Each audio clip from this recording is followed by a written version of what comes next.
ونستغفره ونعوذ بالله من شرور أنفسنا ومن سيئات أعمالنا ومن يهد الله فلا مضل له ومن يضلله فلا هادي له ونشهد أن لا إله إلا الله وحده لا شريك له ونشهد أن محمدًا عبده ورسوله أرسله بالحق بشيرا ونذيرا وداعيا إلى الله بإذنه وسراجا منيرا أعوذ بالله من الشيطان الرجيم بسم الله الرحمن الرحيم والتين والزيتون وطور سينين وهذا البلد الأمين لقد خلقنا الإنسان في أحسن تقويم ثم رددناه أسفل سافلين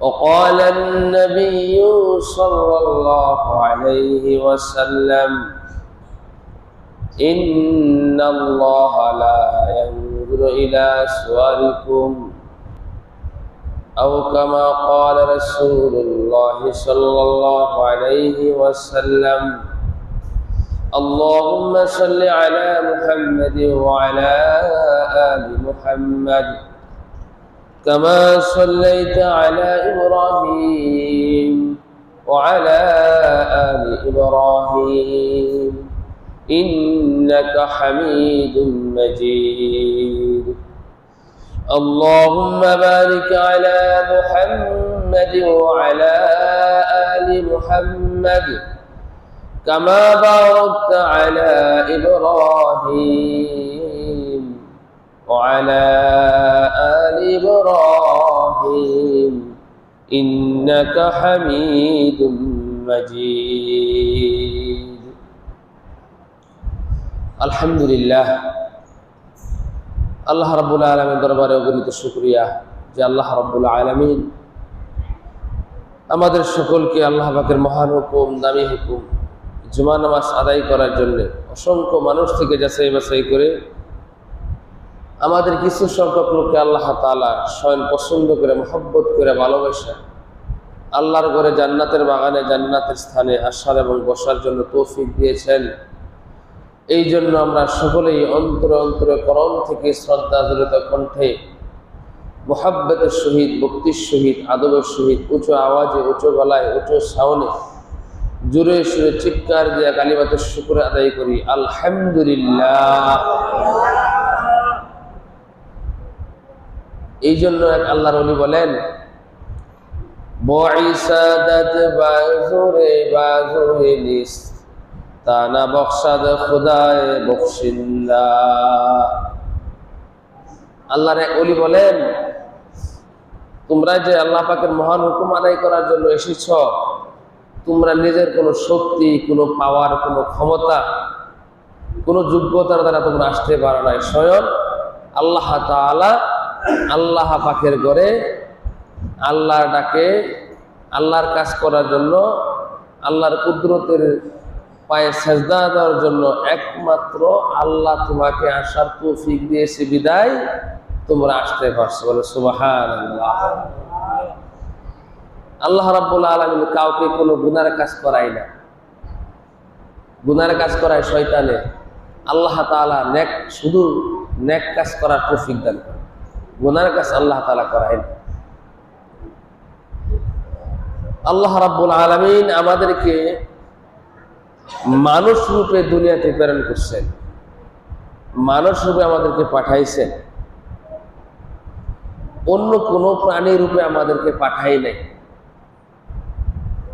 ইচ্ছা করলাম আল্লাহ পাক পাঠাইতে পারতো, কিন্তু পাঠাইনি। আল্লাহ তাআলা বলেন, কুনতুম খায়রা উম্মাতিন উখরিজাত লিন-নাস তা'মুরুনা বিল মা'রুফ ওয়া তানহাউনা আনিল মুনকার। তোমরা শ্রেষ্ঠ জাতি, তোমাদেরকে মানুষের কল্যাণের জন্য বের করা হয়েছে। তোমরা সৎ কাজের আদেশ করবা, অসৎ কাজকে তোমরা বাধা প্রদান করবা। আমাদেরকে মানুষ শুধু আল্লাহ তাআলা মানুষের কল্যাণের জন্য আল্লাহ তাআলা শ্রেষ্ঠ উম্মত হিসেবে আমাদেরকে পাঠাইছে। আমরা মানুষ, আল্লাহ তাআলা বলেন সূরা ৩-এর ভিতরে ৪টা কসম খেয়েছে আল্লাহ পাক। আল্লাহ পাক কোনো কথাকে শক্তিশালী করার জন্য কোনো কসম খাওয়ার কোনো প্রয়োজন নাই, কারণ আল্লাহ যেহেতু স্বয়ং সম্পূর্ণ, আল্লাহ সবকিছু করার মালিক আছে, তারপরও কসম খাওয়ার কোনো প্রয়োজন নাই। কিন্তু মানুষকে আরো দৃঢ়ভাবে বোঝার জন্য, জানার জন্য আল্লাহ পাক ৪টা জিনিসের কসম খেয়েছে। সূরা ৩, ওয়াত-তিন, ৩ ফলের কসম খাইয়া বান্দা আমি বলতেছি, ওয়াজ-জাইতুন, জাইতুনের কসম খাইয়া আমি বলতেছি, ওয়া-তুরি সিনিন, এবং তুর পাহাড়, তুরে সিনা পাহাড়ের কসম খাইয়া আমি বলতেছি, হাযাল বালাদিল আমিন, এবং নিরাপত্তা মক্কার কসম খাইয়া আমি বলতেছি। ৪টা। তাহলে আল্লাহ রাব্বুল আলামিন ৪টা কসম খাইয়া বলতেছে, লাকাদ খালাকনাল ইনসানা ফি আহসানি তাকওয়িম। হে আমার বান্দা, হে মানুষ, আমি তোমাদেরকে সবচাইতে সুন্দর করে সৃষ্টি করছি। বলে সুবহানাল্লাহ। আল্লাহ রাব্বুল আলামিন ৪টা জিনিসের কসম খাইয়া বলতেছে, মানুষ সবচাইতে সুন্দর, সবচাইতে ভালো, শুধু সুন্দরের দিক দিয়ে না, মানুষ সবচাইতে সম্মানী। বলে সুবহানাল্লাহ। আল্লাহ তাআলা বলেন, ওয়ালাকাদ কাররামনা বনি আদম, আমি সবচাইতে এই আদম সন্তানকে সম্মানিতভাবে সৃষ্টি করছি। বলে সুবহানাল্লাহ। শুধু সম্মানভাবে সৃষ্টি করি নাই, আমি মানুষকে সুন্দর, সুস্থ আমি একটা জীবন দান করছি। বলে সুবহানাল্লাহ। এবং তোমাদেরকে অনুভূতি প্রকাশ করার জন্য বাক শক্তি দান করছে। বলে সুবহানাল্লাহ। কিন্তু অন্যান্য প্রাণীর ভিতরে উত্তম চেহারাবান মানুষের চেয়ে কোনো প্রাণী সৃষ্টি করে নাই, এবং কোনো প্রাণীকে মানুষের চেয়ে বেশি সম্মানে সৃষ্টি করে নাই, কোনো প্রাণীকে সুন্দর, সুষ্ঠ একটা উৎকৃষ্ট জীবন দান করে নাই, মানুষকে দান করছে। কেন? আল্লাহ তাআলা বলেন, ওয়ামা খালাকুল জিন্না ওয়াল ইনস ইল্লা লিয়াবুদুন। আমি একমাত্র মানব জাতিকে সৃষ্টি করেছি এবং দানব জাতিকে সৃষ্টি করেছি একমাত্র আমার ইবাদত করার জন্য। উদ্দেশ্য কি? উদ্দেশ্য একমাত্র ইবাদত। কেন? মানুষ সবচেয়ে উৎকৃষ্ট, সুন্দর, মানুষ সবচেয়ে সম্মানী, আর মানুষ সবচেয়ে সুন্দর একটা জীবন আমি মানুষকে দান করছি, এবং মানুষকে আমি বাক শক্তি এবং তার অনুভূতি প্রকাশ করার জন্য আমি সৃষ্টি করছি। কিন্তু অন্যান্য প্রাণী সে অনুভূতি প্রকাশ করতে পারে না, মানুষে পারে। সেই মানুষ যদি এই 4টা কসম খাওয়ার পরে, এত ইজ্জত দেওয়ার পরে, এত সম্মান দেওয়ার পরে, এত উৎকৃষ্ট জীবন দেওয়ার পরে যদি তোমরা আমার ইবাদত না করো, আবার আল্লাহ তাআলা আরেক আয়াতে বলেন, এই মানুষই আবার সবচেয়ে নিকৃষ্ট, নিচ জায়গায় চলে যাবে। কথাগুলো বুঝতেছেন? মানুষকে এত সুন্দর করে সৃষ্টি করার পরে, এত উত্তম করে সৃষ্টি করার পরে, এত সম্মানী সৃষ্টি করার পরে, এত উত্তম জীবন দান করার পরে, যে মানুষকে সৃষ্টি করছে একমাত্র ইবাদত করার জন্য, সেই ইবাদত যদি করে, তাহলে সেই মানুষ আবার ফেরেশতার চেয়ে বেশি সম্মানী। সুবহানাল্লাহ। আবার এই মানুষ যদি ইবাদত না করে দূরে সরে চলে যা, আল্লাহ পাকের হুকুম থেকে, রাসূলের তরিকা থেকে, আবার এই এত সুন্দর মানুষটাই আবার সবচেয়ে নিকৃষ্ট প্রাণীর চেয়েও নিকৃষ্ট হয়ে যায়। এটা আমি বলি নাই, আল্লাহ বলেন ওয়ালাকাদ জারানা লিজাহান্নামা কাসীরাম মিনাল জিন্নি ওয়াল ইনস লাহুম কুলুবুন লা ইয়াফকাহুনা বিহা ওয়া লাহুম আ'ইনুন লা ইবসিরুনা বিহা ওয়া লাহুম আযানুন লা ইয়াসমাউনা বিহা উলাইকা কাল আনআম বাল হুম আদাল উলাইকা হুমুল গাফিলুন। আল্লাহ রাব্বুল আলামিন বলেন, আমি যে মানুষকে সবচেয়ে সুন্দর, সবচেয়ে উৎকৃষ্ট, সবচেয়ে দামি সৃষ্টি করেছি এবং উত্তম জীবন দান করেছি, তার অনুভূতি প্রকাশ করার জন্য জবান সৃষ্টি করেছি, কিন্তু অন্যান্য প্রাণীকে আমি দেই নাই। যে মানুষ আমার হুকুম পালন করে রাসূলের তরিকায় চলে, সে মানুষ আবার সবচাইতে ফেরেশতার চেয়ে বেশি সম্মানী হয়ে যাবে। সুবহানাল্লাহ। আল্লাহ রাব্বুল আলামিন বলেন, অবশ্যই আমি মানুষের মধ্যে থেকে অধিকাংশ মানুষ এবং জিনদের মধ্যে থেকে অধিকাংশ জিন আমি জাহান্নামে নিব। কারণ নাকি আমি তাদের বিবেক বুদ্ধি দিয়েছি বোঝার জন্য, তারা বুঝে নাই। তাদের চক্ষু দিয়েছি ভালো জিনিস দেখার জন্য, তারা দেখে নাই। তাদের কর্ণ দিয়েছি ভালো জিনিস শোনার জন্য, শোনে নাই। উলাইকা কাল আনআম বাল হুম আদাল, ওই সমস্ত মানুষ হলো চতুষ্পদ প্রাণীর চেয়েও নিকৃষ্ট। ওই সমস্ত মানুষ চতুষ্পদ প্রাণীর চেয়েও নিকৃষ্ট। আল্লাহ বলছেন, আমি না। যে চতুষ্পদ প্রাণীর চেয়ে নিকৃষ্ট যারা আল্লাহর পাকের হুকুম মানে নাই, রাসূলের তরিকায় চলে নাই, তারা। আর যারা মানছে তারা ফেরেশতার থেকেও বেশি সম্মানী। বলে সুবহানাল্লাহ। আপনাকে আমাকে মানুষকে সবচাইতে সম্মান প্রদান করেছেন একটা হাতের শক্তি, একটা মানুষের চেয়েও বেশি। একটা হাতের শক্তি কি মানুষের চেয়ে বেশি না কম? বলেন তো, হাতের শক্তি কি মানুষের চেয়ে বেশি না? কিন্তু তোমাকে আমাকে মানুষকে সবচাইতে সম্মানিত সৃষ্টি করেছে এত শক্তিশালী হাতের উপরে একটা মানুষ মাত্র 10 বছর 12 বছর একটা বাচ্চা বসে থাকে না? জায়গায় জায়গায় দেখবেন, ঢাকা গ্রাম এলাকাও আসে, 10-12 বছর একটা বাচ্চা উপরে বসে থাকে, হাতে হুর দিয়া প্রতি দোকানে চাঁদা ওঠায়, 10 টাকা 20 টাকা যে যেরকম দেয়, কিন্তু ওঠায়। সেই হাতিটা হুর দিয়ে 10 টাকা নিয়ে আবার টান দিয়া তার মালিকের হাতে দিয়া দেয়। কারণ নাকি অথচ ওই 10 বছর 12 বছরের বাচ্চার চেয়েও কিন্তু হাতের শক্তি বেশি, কিন্তু তাকে দিয়ে দেয় কারণ সে মানুষ, সে সম্মানী, সে ইজ্জত আলা। এই জন্য একটা দামি, এই জন্য একটা শক্তিশালী প্রাণী হাতি ওই মানুষকে সম্মান করে। বলেন সুবহানাল্লাহ। বলেন তো, ওই ছোট বাচ্চাকে নাকি হাতি সম্মান করছে না? তার ইজ্জত দিছে, তার দাম দিছে, সে মানুষ, দাম দিছে। বাবা দুর্বল, ছেলে শক্তিশালী, কিন্তু বাবাকে ছেলে দাম দেয় কারণ বাবা সম্মানী।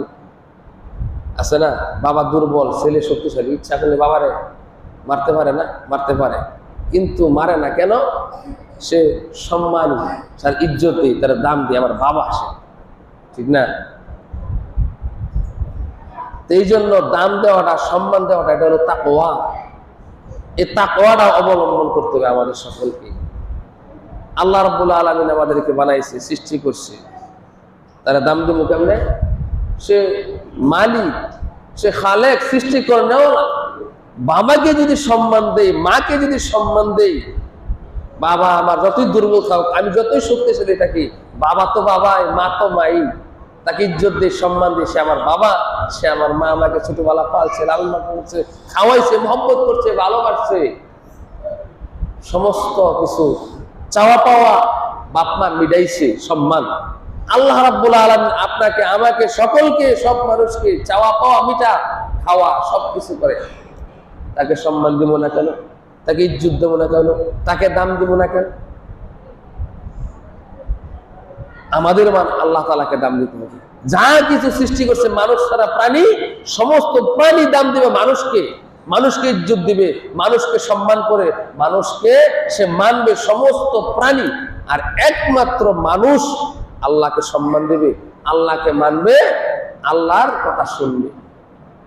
যে মানুষ শুনবে আল্লাহর কথা, যে মানুষ আল্লাহকে ইজ্জত দিবে, যে মানুষ আল্লাহকে দাম দিবে, সেই মানুষ ফেরেশতা যা আল্লাহ তাআলা বানাইছে, এই ফেরেশতার চেয়ে বেশি সম্মানিত আল্লাহ রাব্বুল আলামিন তাকে করে দেবেন। সুবহানাল্লাহ। আর যে মানুষ আবার এত সুন্দর করে সৃষ্টি করা আমরা করবো না, সেটা চতুষ্পদ প্রাণীর চেয়ে নিকৃষ্ট হয়ে যায়। শুধু সম্মানিত সৃষ্টি করে নাই, উত্তম একটা জীবন যাপন করেছে। একটা পাখির বাসা যদি উপরে গাছের উপরে করে, বৃষ্টি হলে ভিজে যায়, জ্বর হলে ভেঙে যায়। আপনার বৃষ্টি হলে ভিজেন না, জ্বর হলেও ভর পড়ে না, ঠিক না? ঠিক। বৃষ্টি হলেও ভিজেন না, জ্বর হলেও ভর পড়ে না, আরাম আছেন সুন্দর খাটের মধ্যে, লেপ তোষকে শুয়ে রয়েছেন জাজিমের মধ্যে। কিন্তু একটা প্রাণীর লেপ নাই, তোষক নাই, খাট নাই, একটা সুন্দর ঘর নাই, কিন্তু আপনাকে আল্লাহ তাআলা উত্তম জীবন দান করছে, বলেন সুবহানাল্লাহ। এবং সবচেয়ে সম্মানিত দান করেছে। একটা গাভী যখন একটা বাছুর হয়, সে বাছুরটা বড় হয়ে যে দামড়া হয়, আবার কয়েক বছর পরে আবার সে মার উপরে উঠে। যদি দামড়ি হয় তাহলে যে মার উপরে যে সারটা উঠছে আবার পরের বছর তার কাছে উঠে। কিন্তু মানুষ এত ইজ্জতওয়ালা, এত সম্মানওয়ালা, যাকে আপনি বিবাহ করেছেন তাকে বিবাহ করা সবার জন্য হারাম হয়ে গেছে, ঠিক না? ঠিক। আমরা যাকে বিবাহ করছেন তাকে বিবাহ করা জায়েজ আছে? জায়েজ নাই। এটা মানুষের সম্মান, মানুষের ইজ্জত, কিন্তু একটা পশুর মধ্যে নাই, একটা কুকুরের মধ্যে নাই, একটা গরুর মধ্যে নাই। এই গরু এই বছর বিয়েছে, 2 বছর পরে আবার গরুর মার উপরেই আবার তার সন্তানই উঠছে, ঠিক না? কিন্তু আপনি যাকে বিবাহ করবেন ওই নারীকে বিবাহ করা অন্য পুরুষজন হারাম হয়ে গেছে এমন না। যদি আপনার অমল হইতো তাহলে তো আমাদের ইজ্জত থাকলো না, সম্মান থাকলো না, আমাদের দাম থাকলো না। তাহলে সবচেয়ে উৎকৃষ্ট উত্তম একমাত্র মানুষকে সৃষ্টি করছে, এর ইবাদত করা যায়। তাহলে আমরা গুনাহ করি কেন? গুনাহ হয় কেন? আর কখনো গুনাহ আল্লাহ পাক করাই না, এটা মনে রাখবেন। আল্লাহ পাক কি করাই না? গুনাহ করাই না। আদম আলাইহিস সালামকে সৃষ্টি করার পরে যে বলছে তোমরা সবাই সেজদা করো, ইবলিস যে সেজদা করলো না, তারা ধোঁকা দিল কে? ইবলিসের আগে কি শয়তান আছিল? যে আলাদা শয়তান তারা ধোঁকা দিছে ছিল? আমরা করি কেন? আমাদের একটা গুনাহ করার পিছনে একটা গড ফাদার আছে। কি আছে? গড ফাদার আছে। যে গড ফাদারের নাম হলো কলব, যে গড ফাদারের নাম হলো অন্তর, যে গড ফাদারের নাম হলো একটা মন। এই মন, এই কলব, এই অন্তর, হৃৎপিণ্ড, হার্ট, এইটাই পরিচালনা করে।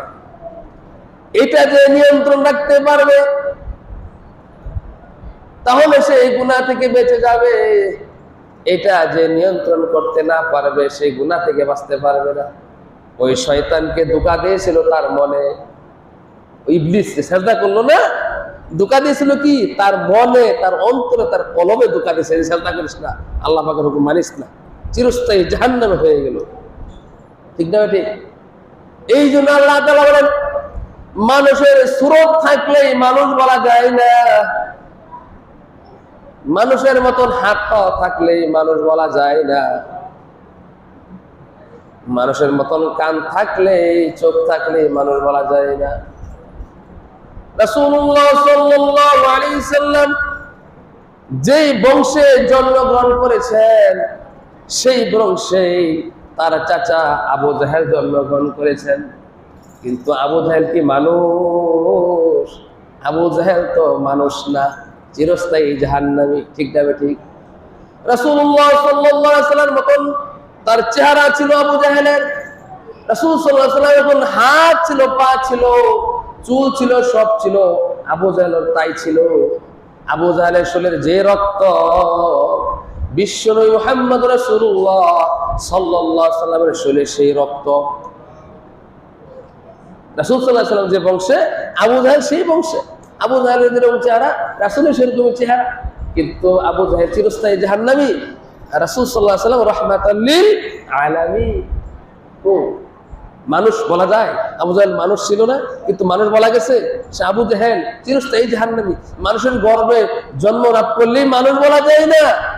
আল্লাহ পাকের হুকুম যার মধ্যে নাই, রাসূলের তরিকার মধ্যে নাই, সে মানুষ না, সে পশুর চেয়েও নিকৃষ্ট। আল্লাহ বলেন উলাইকা কাল আনআম বাল হুম আদল, তারা চতুষ্পদ প্রাণী করে ঠগা হবে, চতুষ্পদ প্রাণীর চেয়েও নিকৃষ্ট। এই তাহলে কলব যে হৃৎপিণ্ডটা, এটা হলো কি আমাদের গডফাদার, এটা নিয়ন্ত্রণ করতে হবে। আল্লাহ তাআলা বলেন ফাআলহামাহা ফুজুরাহা ওয়া তাকওয়াহা। আল্লাহ রাব্বুল আলামিন বলেন আমি তোমাকে চোখ দিয়েছি দেখার জন্য, কিন্তু তুমি কোনটা দেখবা এই স্বাধীনতা আমি তোমাকে দিয়ে দিয়েছি। তোমাকে কর্ণ দিয়েছি শোনার জন্য, কিন্তু কর্ণ দিয়ে তুমি গান শুনবা না, ওয়াজ শুনবা না, কোরআন শুনবা, এই স্বাধীনতা আমি তোমাকে দিয়ে দিয়েছি। আমি তোমাকে পাও দিয়েছি চলার জন্য, কিন্তু পা দিয়া হেঁটে কি তুমি ওয়াজ নসিহতে যাবা, মসজিদে যাবা, না গানে যাবা, না নাটকে যাবা, না চুরি করতে যাবা, এই স্বাধীনতা আমি তোমাকে দিয়ে দিয়েছি। কিন্তু আমি কোন প্রাণীকে এই স্বাধীনতা দেই নাই। আমি সূর্য দিয়েছি একমাত্র চলার জন্য, কিন্তু সে কেমনে কেমনে চলবে এই স্বাধীনতা আমি সূর্যকে দেই নাই। চন্দ্রকে আমি যেভাবে বলছি চন্দ্র তুমি এমনেই চলবা, চন্দ্র আর দ্বিতীয় মুখ করার ক্ষমতা আমি চন্দ্রকে দেই নাই। আল্লাহ পাকের হুকুম ছাড়া কোন গাছের পাতা লড়ে না ঠিক, কিন্তু গাছের পাতা অন্যভাবে লড়ার জন্য আমি স্বাধীনতা দেই নাই। আমি মানুষকে স্বাধীনতা দিয়েছি, এই জন্য মানুষ তো আল্লাহ পাকের হুকুম মানে না, মন যেমনে চা সেমনেই চলে। ঠিক না ঠিক? আমি আপনার মানুষকে স্বাধীনতা দিয়েছি, যেমনে চলা চলো। চোখ দিয়েছি আমি দেখার জন্য, ঠিক আছে, তুমি কি দেখবা না দেখবা এটা তোমার ইচ্ছা, তোমার ইচ্ছা আমি দিয়েছি। ফাআলহামাহা ফুজুরাহা ওয়া তাকওয়াহা, আমি তোমাদেরকে স্বাধীনতা দিয়েছি, তুমি খারাপও করতে পারো, ভালো করতে পারো। আর তুমি খারাপ থেকে তোমার গডফাদার কলবকে নিয়ন্ত্রণ রাখতে পারো। ওয়ানাহান নাফসা আনিল হাওয়া ফাইন্নাল জান্নাতা হিয়াল মাওয়া। ওয়ানাহান নাফসা আনিল হাওয়া, তোমার কলব, তোমার অন্তরটাকে যদি নিয়ন্ত্রণ রাখতে পারো, তাহলে তোমার জন্য জান্নাতুল মাওয়া। সুবহানাল্লাহ। কথা বলে বুঝতে? স্বাধীনতা কোন প্রাণীকুলকে দেয় নাই, একমাত্র আপনাকে দিয়েছে, আমাকে দিয়েছে, মানুষকে দিয়েছে। সে যেমনে মন চায় সেমনে চলতে পারে। এই তার অন্তরটা, তার হৃদয়টা, তার কলবটা, হৃৎপিণ্ডটা, হাতটা তার পরিশুদ্ধ থাকতে হবে। এক নম্বর এটাই আপনার পরিচালনা করবেন। এটাই ঠিক নাই দিকে তো পরিচালনা উল্টাপাল্টা হয়। এটা ঠিক থাকতো তাহলে আর উল্টাপাল্টা হইতো না। আর আপনাকে স্বাধীনতা দিয়েছে একমাত্র পরীক্ষা করার জন্য আল্লাহ পাক, কিন্তু অন্য কোনো প্রাণীকে দেয় নাই। কিন্তু এই জন্য আমরা খারাপ কাজ করার ক্ষমতা পাই, নেক কাজ করার ক্ষমতা পাই। কিন্তু ফেরেশতারা দিছে এক কাজ করার জন্য, তুমি দাঁড়ায় থাকবা, আল্লাহু আকবার, দাঁড়ায় থাকবে। কিছু ফেরেশতারা দিছে যে আসমানটা তুমি মাথায় রাখবা। ফেরেশতা কইবো না যে আল্লাহ ব্যথা করতেছে, আর সহ্য করতে পারতেছে না, কারণ ওই অনুমতি দেয় নাই। আপনাকে অনুমতি দিচ্ছে, জবান দিয়েছে, ব্যক্ত করতে পারবেন। আপনি একটা লোকে দাঁড়াইয়া 3 ঘন্টা, 4 ঘন্টা, 5 ঘন্টা সারাদিন কথা বলতে পারবেন। এইটা আপনাকে আল্লাহ পাক দান করছে। কিন্তু কোন প্রাণী দেখছেন এক জায়গায় বসে কথাবার্তা কর? একটা গরু আরেক গরুর সাথে কি কোনো তার অনুভূতি বাকশক্তি দান করছে? কথা কয়? একটা আঁশ আরেকটা আঁশের লোকে কথা থাকে? হ্যাঁ 1 মিনিট 2 মিনিট থাকে, দৌড়ের মতো থাকে। আর মানুষ একা দেখা হইলে ভাই কেমন আছেন, ভালো আছেন, কত রঙের কথা। এটা আপনাকে দান করছে, আপনি ইজ্জতওয়ালা, সম্মানী, আপনি দামি, আপনি মানুষ। আপনাকে সৃষ্টি করছে একমাত্র ইবাদত করার জন্য। আপনার সম্মানই বেশি আলাদা। যে মানুষ আল্লাহ পাকের হুকুম পালন করে, নবীর তরিকায় চলে, তার হৃদয়টাকে, তার হৃৎপিণ্ডটাকে, তার কলবটাকে নিয়ন্ত্রণ রাখা গুনার কাছ থেকে থাকতে পারে, আল্লাহ বলেন সে মানুষ ফেরেশতার চেয়ে বেশি সম্মানিত হয়ে যাবে। সুবহানাল্লাহ।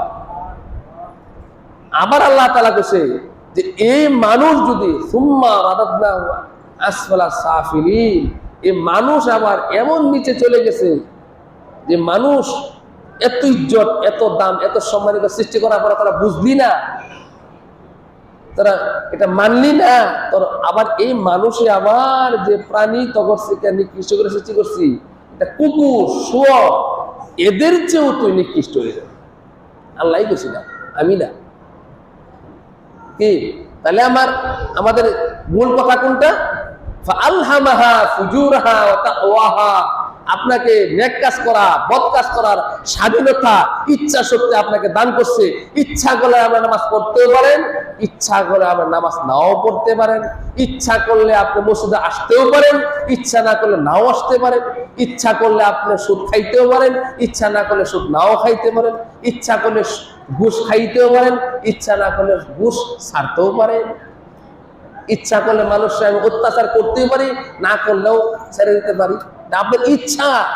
কিন্তু আল্লাহ বলেন এই ইচ্ছা জিনিসটা, যে এই ইচ্ছা জিনিসটা তুমি নেক কাজে ব্যয় করবা, খারাপ কাজে ব্যয় করো না। যদি খারাপ কাজে ব্যয় করো তাহলে তুমি চতুষ্পদ প্রাণীর চেয়ে নিকৃষ্ট হয়ে যাবা। আর যদি বালাবতে তুমি ব্যয় করো, ইচ্ছা শক্তিটা ফেরেশতার চেয়ে বেশি সম্মানিত হয়ে যাবে। সুবহানাল্লাহ। তাহলে আমরা মানুষ, আমাদেরকে সৃষ্টি করছি ইবাদত, 1 নম্বর এটা। 2 নম্বর, আমাদের কলব পরিষ্কার পরিশুদ্ধ হতে হবে, কলবটা আমাদের নিয়ন্ত্রণ রাখতে হবে।